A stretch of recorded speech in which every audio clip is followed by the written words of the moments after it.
the diet and exercise industry is literally profiting from our misery and our poor self-esteem, as well as like the beauty industry and the food industry and so many.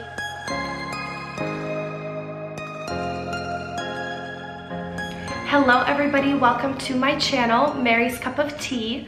In case you don't know by now, I'm Mary, and today's topic is going to be one of the more serious ones. Today's topic is called the difference between disordered eating and an eating disorder. So a quick disclaimer, I am not a psychologist nor any sort of medical professional. This content is all based on my personal experience and a lot of the research I've done. The purpose of this video is to help you find a starting point and develop self-awareness as to what you're going through and what kind of help would best suit you. So hopefully this video will provide some clarity for you regarding different experiences and what they are and how to potentially heal them. So I'm going to start by defining what disordered eating is, some examples of disordered eating, and then I'll transition to what an eating disorder is and some examples of an eating disorder. So hopefully this will bring some clarity and give you a little bit of perspective so that way you can better know yourself and what you're going through. So disordered eating is a variety of abnormal behaviors with food that by themselves do not classify as an eating disorder. So for example, if I were to come to a psychologist and say I am struggling with obsessive calorie counting, he would not look at me and tell me that I have an eating disorder. That would be considered disordered eating. So some more examples of disordered eating besides obsessive calorie counting is using food as a coping mechanism. The example that comes to mind for me for this is that scene in No Strings Attached, if you've seen that movie with Mila Kunis and Ashton Kutcher, I think. And I think after they break up, Mila Kunis gets in her car with a giant box of donuts and she's crying and she's eating all of the donuts as she's driving away. So I hate to tell you this, Mila, but that's disordered eating and that's not right. Food should not be used as a coping mechanism. I think this is just a side note. A lot of our disordered relationships with food come from the fact that in the media, we often hear that like, oh, your boyfriend broke up with you, like let's have chocolate and wine and cry about it. Or, oh, you're sad, go get a milkshake. So I've actually heard that a lot from the media and some friends and just society as a whole. So I believe that's where that comes from. But anyways, moving on. Another example of disordered eating is binge eating or drinking. So based on to what extent you do this and how often you do this, this would somewhere fall on the spectrum between disordered eating or an eating disorder, which I'll go into later. More examples is fear of food, classifying food as good or bad, crash dieting, yo-yo dieting, fad dieting, any sort of diet that just gets out of control, which in my opinion is, I would say, all diets. I really haven't found a diet that I wouldn't consider to be a crash diet, a fad diet, or a yo-yo diet, or lead to some sort of disordered relationship with food in your body. So just keep that in mind. So those are just a few examples of disordered eating. Now let me transition into an eating disorder. So an eating disorder by definition is psychological illness that is classified by abnormal relationships with food and your body. So the striking difference is that this is actually a psychological illness, meaning that it's a mental illness and it's an illness or a disease like, for example, cancer or diabetes, except it happens in your brain. So usually this is more severe and more chronic. Currently, doctors have 4 types of eating disorders that they diagnose. Those 4 types are anorexia, bulimia, binge eating disorder, and they just added a 4th category called eating disorder not otherwise specified. So I've seen this be a combination of kind of all of the above, or something else that the doctors classify as severe enough to be an eating disorder, but they don't yet have a name for it, like anorexia, bulimia, or binge eating disorder. Striking differences between disordered eating and an eating disorder. One, an eating disorder is chronic or permanent. So it's not just once in a blue moon I go and I binge eat. It's I binge eat chronically and I can't stop.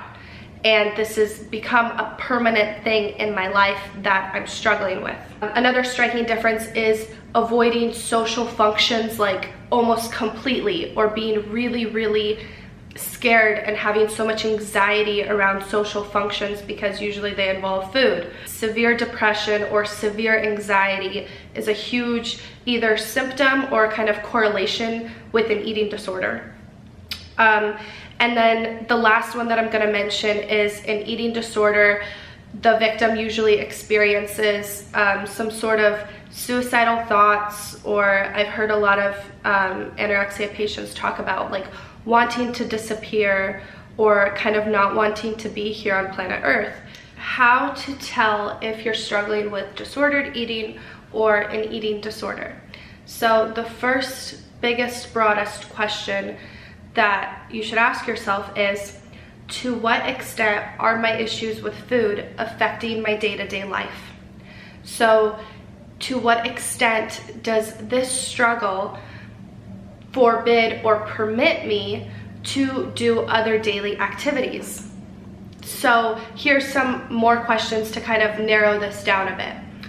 1, is my ability to focus on other things completely impossible? Meaning if I sit down to do my schoolwork or to do a project for work, is this issue with food completely consuming my thoughts? Is it just consuming it to this extent that I can't even function or do my work?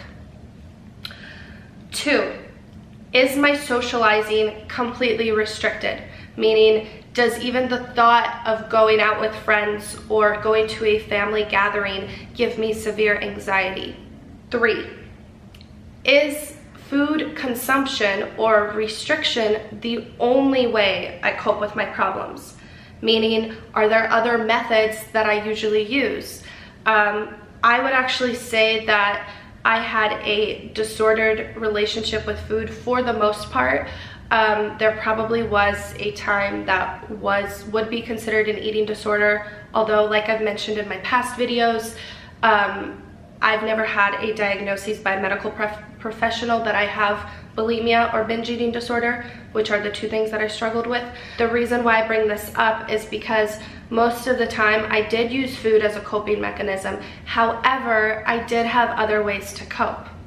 So, and I would also like to add in that it's not just food consumption and restriction that could be a really destructive coping mechanism.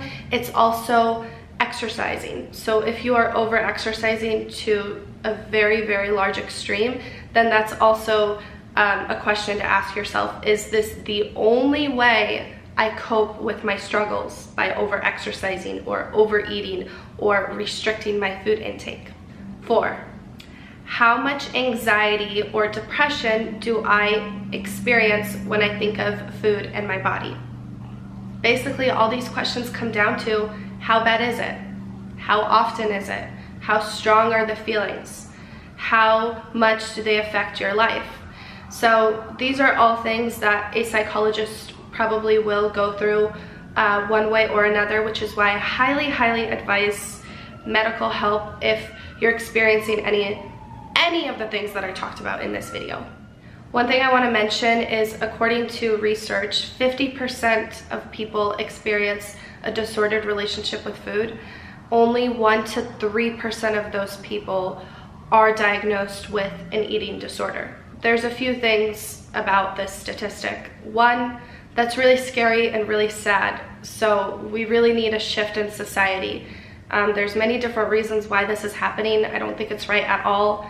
And I do think that the diet and exercise industry is literally profiting from our misery and our poor self-esteem, as well as like the beauty industry and the food industry, and so many different industries are literally profiting off these awful statistics. So that's point one. The second thing is you're not alone. Like, you are not alone. If there's anything I want you guys to get from this entire channel or anything that I put out there, is that you're not alone. I went through it, so many other people are going through it, so many other people can relate, so don't ever be ashamed of your story. Don't ever be ashamed of what you're struggling with, because people struggle one way or another, and apparently 50% of the people in this world struggle with food. So it's pretty scary, and I guess kind of hopeful that there are people there to support you. The third thing that I want to point out about this statistic is really be careful about what you identify as. I know I'm not undermining the struggle with food and I'm not belittling it, but really be careful what identity you put on yourself. So when I was really struggling, I told people, or I would tell myself, like, I have an eating disorder. I am an eating disorder victim. And the second you attach those words to I am, and that becomes your identity, it becomes a lot harder to heal. So I would say that kind of the breaking point is, does your identity help you overcome those things?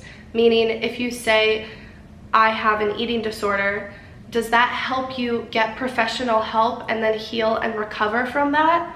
Or does that identity just put you in a downward spiral of misery? So sometimes it's easier to say, yeah, I struggle with food. Yes, I overeat sometimes. Yes, I use food as a coping mechanism. A lot of people do that, by the way. Or yes, I sometimes exercise too much to make up for the food I ate the day before.